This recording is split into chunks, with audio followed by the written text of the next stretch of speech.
नारद जी कहते हैं, अर्जुन, मैं देश देश घूमकर विद्यारूपी नेत्र वाले ब्राह्मणों की परीक्षा करता हूँ।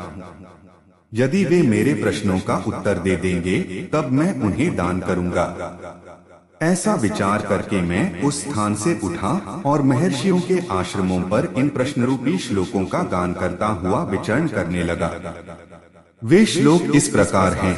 सुनो, मातृका को विजानाति कतिधा कीदृशाक्षरा, पंचपंचाद्भुतं गेह को विजानाति वात विजय बहुरूपा स्त्रिय कर्तुमेक रूपा च वेत्ति कह, को वा चित्रक्थ बंध वेत्ति संसार गोचर है, को वार्णव महाग्राहण वेत्ति विद्याप्रायण है, को वाष्टविधं ब्राह्मण्य वेत्ति ब्राह्मण सप्तमः युगाना च चतुर्णा वाको मूल दिवसान वदे, चतुर्दश मनुना वा मूलवारण च वेत्ति कह कस्मिश्चैव दिने प्राप्त पूर्व वा भास्करो रथम, उद्देजति भूतानि कृष्णा हिरिव वेत्ति कह को वास्मिन घोर संसारे दक्ष दक्षत्मो भवे, पंथानापि द्वौ कश्चिद वेत्ति वक्ति च ब्राह्मण है इति में द्वादश प्रश्नान ये विदुर ब्रह्मणोत्तमा है, ते में पूज्यत मास्तेषाम हमाराथ कश्चिरम, इस शून्य को शून्य माँ शून्य कुमा शून्य 205 से 212। एक मातृका को कौन विशेष रूप से जानता है? वह मातृका कितने प्रकार की और कैसे अक्षरों वाली है? दो, कौन द्विज 25 वस्तुओं के बने हुए ग्रह को अच्छी तरह जानता है? तीन, अनेक रूप वाली स्त्री को एक रूप वाली बनाने की कला किसको ज्ञात है? चार, संसार में रहने वाला कौन पुरुष विचित्र कथा वाली वाक्य रचना को जानता है? पांच, कौन स्वाध्यायशी ब्राह्मण समुद्र में रहने वाले महान ग्रह की जानकारी रखता है? छह, किस श्रेष्ठ ब्राह्मण को 8 प्रकार के ब्राह्मणत्व का ज्ञान है? सात, चारों युगों के मूल दिनों को कौन बता सकता है? 8, 14 मनुओं के मूल दिवस का किसको ज्ञान है? 9, भगवान सूर्य किस दिन पहले फल रथ पर सवार हुए?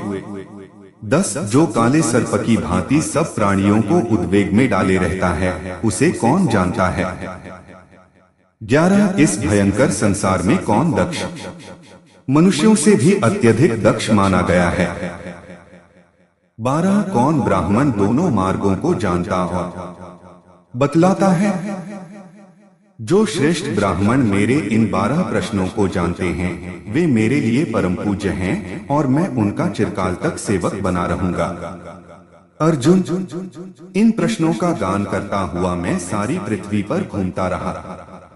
मुझे जो जो ब्राह्मण मिले उन सब ने यही कहा, आपके इन प्रश्नों की व्याख्या बहुत कठिन है, हम तो केवल नमस्कार करते हैं। इस प्रकार सारी पृथ्वी पर घूमकर मैं लौट आया और हिमालय के शिखर पर बैठकर पुनः इस प्रकार विचार करने लगा। अहो, मैंने सब ब्राह्मणों को देख लिया, अब क्या करूं? इसी समय मेरे मन में यह विचार उत्पन्न हुआ कि मैं अभी तक कलापग्राम में तो गया ही नहीं। वह एक उत्तम स्थान है जहाँ ऐसे ब्राह्मण निवास करते हैं जो तपस्या के मूर्तिमान स्वरूप हैं। उनकी संख्या 84,000 है। वे सबके सब वेदाध्ययन से सुशोभित होते रहते हैं। आथा उसी स्थान पर चलूं। मन ही मन ऐसा निश्चय करके मैं वहां से चल दिया और आकाश मार्ग से वहां जा पहुंचा। पुण्य भूमि पर बसा हुआ वह श्रेष्ठ ग्राम 100 योजन तक फैला हुआ था। नाना प्रकार के वृक्ष वहां सब ओर से छाया किए हुए थे। अग्निहोत्र से उठा हुआ धुएं का प्रवाह वहां कभी शांत नहीं होता था। कलापग्राम वह स्थान है जहां सत्ययुग के लिए सूर्यवंश, चंद्रवंश तथा ब्राह्मण वंश का बीज शेष और सुरक्षित है। उस स्थान पर पहुंचकर मैंने द्विजों के आश्रमों में प्रवेश किया। वहां श्रेष्ठ ब्राह्मण मधुर वाणी में अनेक प्रकार के वादों पर वार्तालाप कर रहे थे। उस समय उस विद्वत सभा के बीच मैंने अपनी भुजा उठाकर घोषणा की, ब्राह्मणों, अब आप लोग मेरे प्रश्नों का समाधान कीजिए। ब्राह्मण बोले, विप्रवर, आप अपना प्रश्न उपस्थित कीजिए। यह हमारे लिए बहुत बड़ा लाभ है कि आप कोई प्रश्न पूछ रहे हैं। वहाँ के विद्वान ब्राह्मण पहले मैं उत्तर दूंगा ऐसा कहकर एक दूसरे को मना करने लगे। तब मैंने उनके सामने अपने 12 प्रश्न उपस्थित किए। सुनकर वे मुनीश्वर उन प्रश्नों को खिलवाड़ समझते हुए मुझसे कहने लगे, विप्रवर, आपके प्रश्न तो बालकों के से हैं। इन छोटे छोटे प्रश्नों से यहाँ क्या होने वाला है? आप हम लोगों में जिसे सबसे छोटा और ज्ञानहीन समझते हो वही इन प्रश्नों का उत्तर दे। यह सुनकर मुझे बड़ा आश्चर्य हुआ। मैंने अपने को कृतार्थ माना और उनमें से एक बालक को सबसे हीन समझकर कहा, यह मेरे प्रश्नों का उत्तर दे। उस बालक ब्राह्मण का नाम सुतनु था। उसने मेरे प्रश्नों का उत्तर देते हुए कहा, एक मातृका में 52 अक्षर बताए गए हैं। उनमें सबसे प्रथम अक्षरकार है। उसके सिवा 14 स्वर, 33 व्यंजन, अनुस्वार, विसर्ग, जिह्वामूलीय तथा उपधमानीय, ये सब मिलकर 52 मातृका वर्ण माने गए हैं। द्विजवर, यह तो मैंने आपसे अक्षरों की संख्या बताई है। अब इनका अर्थ सुनिए। इस अर्थ के विषय में पहले आपसे एक इतिहास कहूंगा। पूर्व काल की बात है, मिथिला नगरी में कौथुम नाम से प्रसिद्ध एक ब्राह्मण रहते थे। उन्होंने इस पृथ्वी पर प्रचलित हुई संपूर्ण विद्याओं को पढ़ लिया था।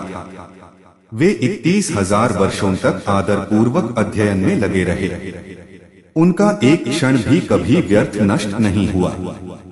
अध्ययन पूरा करके जब वे गृहस्थ हुए तब कुछ काल के बाद उनके एक पुत्र हुआ। उनके सारे बर्ताव जड़ की भांति होते थे। उसने केवल मातृका पढ़ी। मातृका पढ़ने के बाद वह किसी प्रकार दूसरी कोई बात नहीं याद करता था। इससे उसके पिता बहुत खिन्न हुए और उस जड़ बालक से कहने लगे, बेटा पढ़ो पढ़ो, मैं तुम्हें मिठाई दूंगा। नहीं पढ़ोगे तो यह मिठाई दूसरे को दे दूंगा और तुम्हारे दोनों कान उखाड़ लूंगा। यह सुनकर पुत्र ने कहा, पिताजी, क्या मिठाई लेने के लिए ही पढ़ा जाता है? क्या लोभ की पूर्ति ही अध्ययन का उद्देश्य है? अध्ययन तो उसका नाम है जो मनुष्यों को परलोक में लाभ पहुंचाने वाला हो। कौथुम बोले, वत्स, ऐसी बातें कहने वाले तेरी आयु बढ़े। तेरी यह बुद्धि बहुत अच्छी है, पर तू पढ़ता क्यों नहीं है? पुत्र ने कहा, पिताजी, जानने योग्य जितनी भी बातें हैं वे सब तो मैंने मातृका में ही जान ली। बताइए इसके बाद अब कंठ किस लिए सुखाया जाए? पिता बोले, वत्स, तू तो आज बड़ी विचित्र बात कहता है। मातृका में तूने किस ज्ञातव्य अर्थ का ज्ञान प्राप्त किया है? बता। मैं तेरी बात फिर सुनना चाहता हूँ। पुत्र ने कहा, पिताजी, आपने 31,000 वर्षों तक नाना प्रकार के तर्कों का अध्ययन करते हुए भी अपने मन में केवल धर्म का ही साधन किया है। यह धर्म है, ऐसा कहकर शास्त्रों में जो धर्म बताया गया है उसमें चित्त भ्रांत सा हो जाता है। आप उपदेश को केवल पढ़ते हैं, उसके वास्तविक अर्थ की जानकारी नहीं रखते। जो ब्राह्मण केवल पाठ मात्र करते हैं, अर्थ नहीं समझते, वे 2 पैर वाले पशु हैं। आत्म मैं आपसे मोहनाशक वचन सुनाता हूँ। अकार ब्रह्मा कहे गए हैं, भगवान विष्णु उकार बतलाए गए हैं, मकार को भगवान महेश्वर का प्रतीक माना गया है।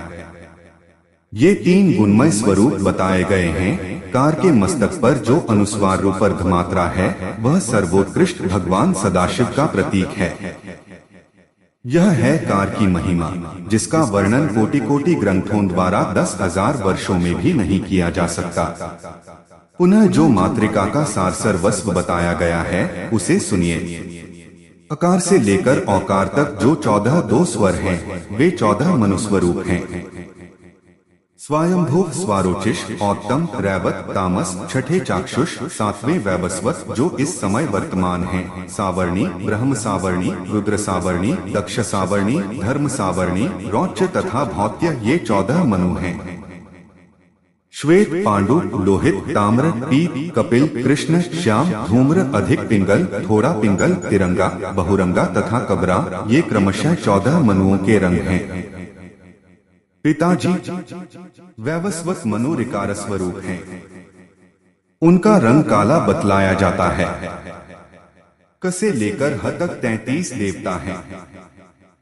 क से लेकर ठ तक तो 12 आदित्य माने गए हैं। द से लेकर ब तक जो अक्षर हैं वे 11 रुद्र हैं। भ से लेकर श तक 8 वसु माने गए हैं। स और ह ये दोनों अश्विनी कुमार बताए गए हैं। इस प्रकार ये 33 देवता कहे जाते हैं। पिताजी अनुस्वार, विसर्ग, जिह्वामूलीय और उपधमानीय ये 4 अक्षर जरायुज, अंडज, स्वेदज और उद्भिज नामक 4 प्रकार के जीव बताए गए हैं। पिताजी यह भावार्थ बताया गया है। अब तत्वार्थ सुनिए। जो पुरुष इन देवताओं का आश्रय लेकर कर्मानुष्ठान में तत्पर होते हैं वे ही अर्धमात्रा स्वरूप नित्य पद सदाशिव में लीन होते हैं। 4 प्रकार के जीवों में से कोई भी जब मन, वाणी और क्रिया द्वारा इन देवताओं का भजन करता है तभी उसे मुक्ति प्राप्त होती है। जिस शास्त्र में पापी मनुष्यों के द्वारा ये देवता नहीं माने गए हैं उस शास्त्र को यदि साक्षात ब्रह्मा जी भी कहें तो नहीं मानना चाहिए। ये सब देवता वैदिक मार्ग में सर्वत्र प्रतिष्ठित हैं। अतः जो दुरात्मा इन देवताओं का उल्लंघन करके तप, दान अथवा जप करते हैं वे वायु प्रधान मार्ग में जाकर सर्दी से कांपते रहते हैं। अहो अजितेंद्रिय मनुष्यों के मोह की महिमा तो देखो। वे पापी मातृका पढ़ते हैं परंतु इन देवताओं को नहीं मानते। सुतनु कहते हैं पुत्र की यह बात सुनकर पिता को बड़ा विस्मय हुआ। उन्होंने और भी बहुत से प्रश्न पूछे। पुत्र ने भी उनके प्रश्नों के अनुसार ठीक ठीक उत्तर दिया। मुने मैंने भी उसी प्रकार तुम्हारे मातृका संबंधी उत्तम प्रश्न का समाधान किया है। 2 अब 25 वस्तुओं से बने हुए ग्रह संबंधी द्वितीय प्रश्न का उत्तर सुनिए। 5 महाभूत, 5 कर्मेंद्रिया, 5 ज्ञानेंद्रिया, 5 विषय, मन, बुद्धि, अहंकार, प्रकृति और पुरुष ये 25 तत्व हैं। 25वां तत्व पुरुष है जो सदाशिव स्वरूप है। इन 25 तत्वों से संपन्न हुआ यह शरीर ही घर कहलाता है। जो इस शरीर को इस प्रकार तत्वतः जानता है वह कल्याणमय परमात्मा को प्राप्त होता है। 3 वेदांतवादी विद्वान बुद्धि को ही अनेक रूपों वाली स्त्री कहते हैं क्योंकि वही नाना प्रकार के विषयों अथवा पदार्थों का सेवन करने से अनेक रूप ग्रहण करती है। किंतु अनेक रूपा होने पर भी वह एकमात्र धर्म के संयोग से एक रूपा ही रहती है। जो इस तत्वार्थ को जानता है वह धर्म का आश्रय लेने के कारण कभी नरक में नहीं पड़ता। 4 मुनियों ने जिसे नहीं कहा है तथा जो वचन देवताओं की मान्यता नहीं स्वीकार करता उसे विद्वानों ने विचित्र कथा से मुक्त बंध वाक्य विन्यास कहा है तथा जो कामयुक्त वचन है वह भी इसी श्रेणी में है। ऐसा वचन सुनने और मानने योग्य नहीं है। वास्तव में वह बंधन ही है। 5 अब 5वें प्रश्न का समाधान सुनिए। एकमात्र लोभ ही इस संसार समुद्र के भीतर महान ग्राह है। लोभ से पाप में प्रवृत्ति होती है, लोभ से क्रोध प्रकट होता है, लोभ से कामना होती है, लोभ से ही मोह, माया, शठता, अभिमान, स्तंभ, जड़ता, दूसरे के धन की स्पृहा, अविद्या और मूर्खता होती है। यह सब कुछ लोभ से ही उत्पन्न होता है।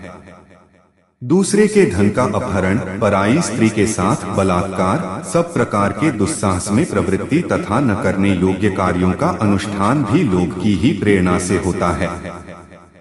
अपने मन को जीतने वाले संयमी पुरुष को उचित है कि वह उस लोभ को मोह सहित जीते। जो लोभी और अजितात्मा हैं, उन्हीं में दंभ, द्रोह, निंदा, चुगली और दूसरों से डाहे सब दुर्गुण प्रकट होते हैं। जो बड़े बड़े शास्त्रों को याद रखते हैं और दूसरों की शंकाओं का निवारण करते हैं, ऐसे बहुज्ञ विद्वान भी लोभ के वशीभूत होकर नीचे गिर जाते हैं। लोभ और क्रोध में आसक्त मनुष्य सदाचार से दूर हो जाते हैं। उनका अंतःकरण छुरे के समान तीखा होता है, परंतु ऊपर से वे मीठी बातें करते हैं। ऐसे लोग तिनकों से ढके हुए कुएं के समान भयंकर होते हैं। वे ही लोग केवल युक्तिवाद का सहारा लेकर अनेकों पंथ चलाते हैं। लोभवश मनुष्य समस्त धर्म मार्गों का लोप कर देते हैं। लोभ से ही कुटुंबीजनों के प्रति निष्ठुरतापूर्ण बर्ताव करते हैं। कितने ही नीच मनुष्य लोभवश धर्म को अपना बाह्य आभूषण बना धर्मध्वजी होकर जगत को लूटते हैं। वे सदा लोभ में डूबे रहने वाले महान पापी हैं। राजा जनक, युवनाश, वृषादर्भी, प्रसेनजित तथा और भी बहुत से राजा लोभ का नाश करके स्वर्गलोक में गए हैं। इसलिए जो लोग लोभ का परित्याग करते हैं वे ही इस संसार समुद्र के पार जाते हैं। इनसे भिन्न लोभी मनुष्य ग्रह के चंगुल में ही फंसे हुए हैं, इसमें संशय नहीं है। विप्रवर, अब आप ब्राह्मण के 8 भेदों का वर्णन सुने। मात्र, ब्राह्मण, श्रोत्रिय, अनुचान, भ्रूण, ऋषिकल्प, ऋषि और मुनिये 8 प्रकार के ब्राह्मण श्रुति में पहले बताए गए हैं। इनमें विद्या और सदाचार की विशेषता से पूर्व की अपेक्षा उत्तरोत्तर श्रेष्ठ हैं। जिसका जन्म मात्र ब्राह्मण कुल में हुआ है, वह जब जाति मात्र से ब्राह्मण होकर ब्राह्मणोचित उपनयन संस्कार तथा वैदिक कर्मों से हीन रह जाता है, तब उसको मात्र ऐसा कहते हैं। जो एक उद्देश्य को त्याग कर व्यक्तिगत स्वार्थ की उपेक्षा करके वैदिक आचार का पालन करता है, सरल, एकांत प्रिय, सत्यवादी तथा दयालु है, उसे ब्राह्मण कहा गया है। जो वेद की किसी एक शाखा को कल्प और 6 अंगों सहित पढ़कर ब्राह्मणोचित 6 कर्मों में संलग्न रहता है, वह धर्मज्ञ विप्र श्रोत्रिय कहलाता है। जो वेदों और वेदांगों का तत्वज्ञ, पाप रहित, शुद्ध चित्त, श्रेष्ठ श्रोत्रिय विद्यार्थियों को पढ़ाने वाला और विद्वान है, वह अनुचान माना गया है। जो अनुचान के समस्त गुणों से युक्त होकर केवल यज्ञ और स्वाध्याय में ही संलग्न रहता है, यज्ञशिष्ट अन्न भोजन करता है और इंद्रियों को अपने वश में रखता है, ऐसे ब्राह्मण को श्रेष्ठ पुरुष भ्रूण कहते हैं। जो संपूर्ण वैदिक और लौकिक विषयों का ज्ञान प्राप्त करके मन और इंद्रियों को वश में रखते हुए सदा आश्रम में निवास करता है, वह ऋषिकल्प माना गया है। जो पहले ऊर्ध्वरेता नैष्ठिक ब्रह्मचारी होकर नियमित भोजन करता है, जिसको किसी भी विषय में कोई संदेह नहीं है, तथा जो शाप और अनुग्रह में समर्थ और सत्य प्रतिज्ञ है, ऐसा ब्राह्मण ऋषि माना गया है। जो निवृत्ति मार्ग में स्थित संपूर्ण तत्वों का ज्ञाता, काम क्रोध से रहित, ध्याननिष्ठ, निष्क्रिय, जितेंद्रिय तथा मिट्टी और सुवर्ण को समान समझने वाला है, ऐसे ब्राह्मण को मुनि कहते हैं। इस प्रकार वंश, विद्या और वृत्त, सदाचार से ऊंचे उठे हुए ब्राह्मण त्रिशुक्ल कहलाते हैं। वे ही यज्ञ आदि में पूजे जाते हैं। इस प्रकार 8 भेदों वाले ब्राह्मणत्व का वर्णन किया गया। अब युगादि तिथियां बतलाई जाती हैं। कार्तिक मास के शुक्ल पक्ष की नवमी तिथि सत्ययुग की आदि बताई गई है। वैशाख शुक्ल पक्ष की जो तृतीया है, वह त्रेतायुग की आदि कही जाती है। माघ कृष्ण पक्ष की अमावस्या को विद्वानों ने द्वापर की आदि तिथि माना है और भाद्र कृष्ण त्रयोदशी कलियुग की प्रारंभ तिथि कही गई है। ये 4 युगादि तिथियां हैं। इनमें किया हुआ दान और होम अक्षय जानना चाहिए। प्रत्येक युग में 100 वर्षों तक दान करने से जो फल होता है, वह युगादि काल में एक दिन के दान से प्राप्त हो जाता है। एक ये युगादि तिथियां बताई गई हैं। अब मनवंतर की प्रारंभिक तिथियों को श्रवण कीजिए। आश्विन शुक्ला नवमी, कार्तिक की द्वादशी, चैत्र और भाद्र की तृतीया, फाल्गुन की अमावास्या, पौष की एकादशी, आषाढ़ की दशमी, माघ की सप्तमी, श्रावण की कृष्णा अष्टमी, आषाढ़ की पूर्णिमा, कार्तिक की पूर्णिमा, फाल्गुन, चैत्र और ज्येष्ठ की पूर्णिमाएं मनवंतर की आदि तिथियां हैं, जो दान के पुण्य को अक्षय करने वाली हैं। भगवान सूर्य जिस तिथि को पहले फल रथ पर आरूढ़ हुए, वह ब्राह्मणों द्वारा माघ मास की सप्तमी बताई गई है, जिसे रथ सप्तमी कहते हैं। उस तिथि को दिया हुआ दान और किया हुआ यज्ञ सब अक्षय माना गया है। वह सब प्रकार की दरिद्रता को दूर करने वाला और भगवान सूर्य की प्रसन्नता का साधक बताया गया है। एक विद्वान पुरुष जिसे सदा उद्वेग में डालने वाला बताते हैं, उसका यथार्थ परिचय सुनिए। जो प्रतिदिन याचना करता है, वह स्वर्ग में जाने का अधिकारी नहीं है। जैसे चोर सब जीवों को उद्वेग में डाल देता है, उसी प्रकार वह भी है। वह पापात्मा सबके लिए सदा उद्वेगकारक होने के कारण नरक में पड़ता है।